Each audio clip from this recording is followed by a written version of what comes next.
बिस्मिल्लाहिर्रहमानिर्रहीम। अस्सलाम वालेकुम साथियों, हमारे चैनल पर आपको टेक्स्ट मिलते हैं और डिफरेंट किस्म के उर्दू ट्रांसलेशंस मिलते हैं। आज हम लेकर आए हैं रिटर्न ऑफ द नेटिव।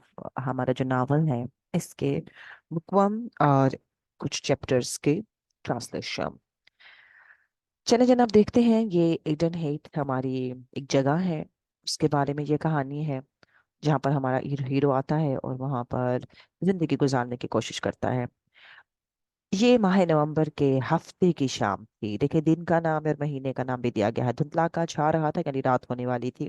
बस ये अरीज बगैर किसी चारदीवारी के एक रास्ता जिसे ईडन हीथ के नाम से पुकारा जाता है, वहां लम्हा बलम्हा अंधेरा फैल रहा था, अगरचे आसमान अभी कदरे रोशन था। एक शख्स जो ईंधन के लिए झाड़ियां काट रहा था अभी अपने काम में मशगूल था। इसने ऊपर देखकर अंदाजा लगाया, अभी शाम होने में कुछ वक्त है। लेकिन अगर वो नीचे देख लेता तो इससे अंदाजा हो जाता कि अब काम खत्म करने का वक्त हो चुका है। खेत का मंजर शाम होने से आधा घंटा पहले ही धुंधला जाता है, यानी खुला इलाका होने की वजह से वहां पर अंधेरा जल्दी फैलने लगता है। फिल हकीकत ईडन हीथ का मंजर रात के वक्त ज्यादा शानदार था। ईडन हीथ इस वक्त मुश्ताक तमाशाई बन गई थी। ये उस जगह के इलाके के नाम को कह रहा है जो कि तमाशाई बन गई, यानी लोग उसे देखना चाहते हैं। क्योंकि लोग तो सो जाते हैं लेकिन ये जागती है। वो देखती है, वो सुनती है। इसकी हर रात किसी चीज का इंतजार करती दिखाई देती है, और ये सदियों से यूं ही इंतजार करती आ रही है।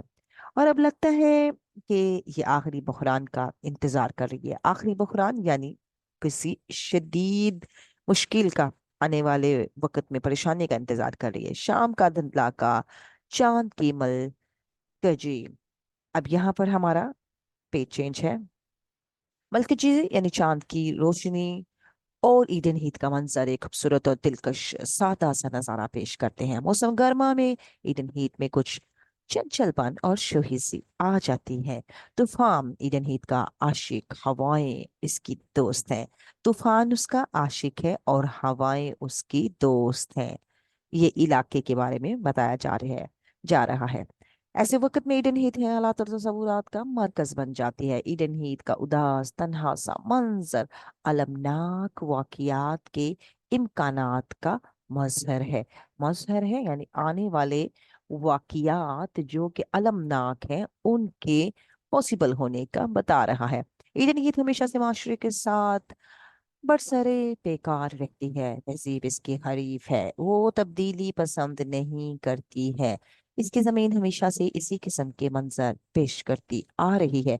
दरिया, समुंदर, गांव, कस्बे सब बदल गए, लेकिन ईडन हीथ वैसी की वैसी है। इसी चैप्टर को तनकीदी जायजे में देख लेते हैं कि ईडन हीथ की मंजर कशाई बहुत मशहूर है, कि कैसे उसके पहले चैप्टर में उसके बारे में बताया गया। अगर ये क्वेश्चन आ जाए तो आप इसको बता सकते हैं कि तूफान उसके आशिक और हवाएं उसकी दोस्त है, और रात का मंजर उसका मजीद दिलकश हो जाता है। हार्डी हमारे राइटर का नाम है जो अपने कलम से इनकी मोशगाफियों और लफ्जी तस्वीर कुशाई से ईडन हीथ को एक जिंदा किरदार की तरह हमारे सामने पेश करते हैं। जिंदा किरदार करेक्टर हमारा ईडन हीथ भी एक करेक्टर तस्वुर किया जाता है, और ये बाप कहानी के लिए एक मौजू तरीन दिबाचे की हैसियत रखता है। और हार्डी की कलमकारी की जो है उसकी दुरुस्त दलील भी पेश करता है। चूंकि हमारा ये चैप्टर डन है, अब हम अपने दूसरे चैप्टर की तरफ जाते हैं। दूसरा चैप्टर है हमारा जनाब, जिसमें एक बूढ़े आदमी से शुरू होता है। वहां पर हमें एक शख्स दिखाया गया लेकिन उसका नाम नहीं बताया गया। ये जो बूढ़ा शख्स है सड़क के साथ साथ जा रहा था, लगता था किसी जमाने नेवी का ऑफिसर रहा होगा। कुछ फासले पर इसने एक रेडलमैन का एक झगड़ा जाते हुए देखा। ये शख्स जिसने झगड़ा जाते हुए देखा रेडलमैन का, वो शख्स तेज तेज डग भरकर इस झगड़े के पास जा पहुंचे। डग भरकर यानी बड़े बड़े कदम लेकर वो इस झगड़े के पास चला गया और रेडलमैन को बातों में लगाने की कोशिश करने लगा, लेकिन वो शख्स बातें करने के मूड में नहीं था।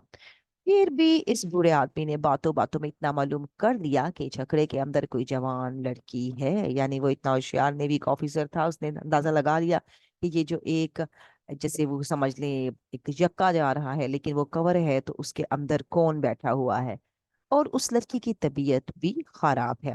छकड़े वाले ने लड़की के मुतालिक कुछ ना बताया, अलबत्ता इतना कहा कि वो एक अच्छी लड़की है। फिर छकड़े वाले ने कहा कि अब वो थोड़ी देर रुकेगा क्योंकि इसके खच्चर थक गए हैं, यानी उसके जानवर अब टायर्ड हो गए हैं सफर करने के बाद। फिर बूढ़ा पहले की तरह आगे चल दिया। बुढ़े आदमी को दूर से एक हेवला सा दिखाई दिया, यानी कोई उससे साया, कोई आने वाला शख्स फील हुआ, जो थोड़े से वक्फे के बाद हरकत करने लगा और फिर गायब हो गया। इस हेवली के गायब होने की वजह से वासिया हो गया था कि बहुत से लोग पहाड़ी पर चढ़ते हुए नजर आते हैं। वो हेवला शायद तन्हाई की मलका थी, जो किसी के आते ही गायब हो गई। यानी ये शख्स गया, ये यहाँ पर भी उन्होंने मंजर कशी की गई है कि उसने एक साया देखा, मगर वो साया जो ही उसने महसूस किया वो गायब हो गया। तो अब मतलब ये था कि बहुत से लोग जहाँ पहाड़ी पर चढ़ते हुए नजर तो आते हैं, और वो बाद में एक हेवले की शक्ल इख्तियार कर जाते हैं, और ये जो हेवला है, ये जो साया है, यही तन्हाई की मलका है जो आते हैं और गायब हो जाते हैं। तनकीदी जायरे में तबसरे में बताते हैं कि कुछ लोग मंजर पर आते हैं और इसके बाद मसाइल पैदा होना शुरू हो जाते हैं। या यूं कह सकते हैं कि जहां भी इंसान होंगे वहां मसाइल पैदा हो शुरू हो जाएंगे। एक नेवल ऑफिसर और रेडल मैन का तारुफ करवाया गया है। यहाँ हमें दो करेक्टर दिखाए गए हैं। और रेडल मैन जो है वो भेड़ों को लगाने वाला रंग वगैरह बेचते हैं, यानी जो कलर कोडिंग की जाती है। और अब इस किस्म के लोग नापायद हो चुके हैं। रेडल मैन एक संजीदा शख्स है और लड़की के मुतालिक ज्यादा बातें नहीं करता। इसके अलावा तजस्सुस की फिजा कायम हो गई थी कि ये लड़की कौन है, रेडलमैन का इससे क्या ताल्लुक है, जो लोग पहाड़ियों पर चढ़ रहे हैं वो कौन है, कहाँ से आ रहे हैं और कहाँ से जा रहे हैं, और ये तन्हाई की मलका का क्या किस्सा है। इस चैप्टर के अंदर हमें ये चीजें बताई गई। चैप्टर 3 पर चलते हैं। वो हजूम जो पहाड़ी के नजदीक जमा था, उन्होंने अपने अपने ईंधन को इकट्ठा करके ढेर लगा दिया। ईंधन यानी लकड़ियां काट रहे थे, और आग भी लगा दी उन्होंने वहां पर। ये खुशी का अलाव था। ये खुशी का अलाव इस इलाके में कई जगह देखने को मिलता है, यानी वो जो इकट्ठियां करके लकड़ियां रात को रोशन करके इकट्ठे होके बैठते हैं। ये पूरे जिला में कोई 30 के लगभग खुशी के अलाव लगाए जा सकते, गिने जा सकते हैं उस वक्त। यानी उसने कहा कि 30 जो है ग्रुप बैठे हुए हैं। इस इलाके के रहने वाले अलाव की नौयत को ऐसे देखकर समझ जाते हैं कि अलाव का ताल्लुक शायद रिलीजियस रसूमात या सेक्सोन तकरीबात से होगा। ये इनकी रूढ़िकल रू ड्यूरिडिकल ड्यूरिडिकल रस्म रिवाज या सैक्सोन रस्म रिवाज, यानी सर्दी के मौसम में आग जलाने के बारे में बताया कि ये एक तबई अमल है, लोग जलाकर आग खुश होते हैं। और इस हजूम के बारे में उनका कहना है कि ये ग्रैंड फेरर कैंटल भी हो सकता है, यानी बहुत बड़ा हजूम भी हो सकता है, जो लोग इकट्ठे होकर यहाँ पे सारे एक ही इलाके के हों लेकिन अपने अपनी फैमिलीज के साथ बैठ के आग जला के बैठे हैं, लेकिन उनके मूड खुशगवार है और वो मुस्कुरा रहे हैं, गा रहे हैं। लोगों की बातों से हमें एक बेवा औरत के मुतालिक पता चलता है जिसका नाम मिसेस योब्राइट है, और इसकी भतीजी मिसेस योब्राइट हमारे हीरो की वालिदा है। क्या करती है जनाब, एक सराय में उसकी जो है भतीजी वो मालिक है और उसे वल्डिव से शादी की हुआ हुआ है, जबकि मिसेस योब्राइट इसके खिलाफ है कि वल्डिव से वो शादी मत करे। वल्डिव मकबूल और काबिल सूरत शख्स है, लेकिन इसकी उम्र इस लड़की, ये जो हमारी हीरोइन है, हमें सम्स जो भतीजी है इनमें से योब्राइट की, इससे काफी ज्यादा है। वो कहती है कि ये वल्डीव जो है बूढ़ा है और ये लड़की जो है थॉमस छोटी उम्र की है। कुछ लोगों का ख्याल था कि थॉमसन बेवकूफ है, जबकि कुछ का ख्याल था कि ऐसी सैकड़ों लड़कियां इस शख्स से शादी करने को तैयार होगी क्योंकि अमीर होगा, दौलत होगी। अब कुछ बॉनफायर जो है आग ठंडी पड़ जाती है जो उन लोगों ने जगह ला रखी थी, और लोग हजूम के लोग वेल्डीव के सराय की तरफ जाने लगते हैं, वो जो इस आदमी ने खोल रखी है। जब वो इस सराय की तरफ जाने लगते हैं तो फिर उनका ख्याल था कि आज जो है थॉमसन और वेल्डीव की शायद शादी हो चुकी होगी।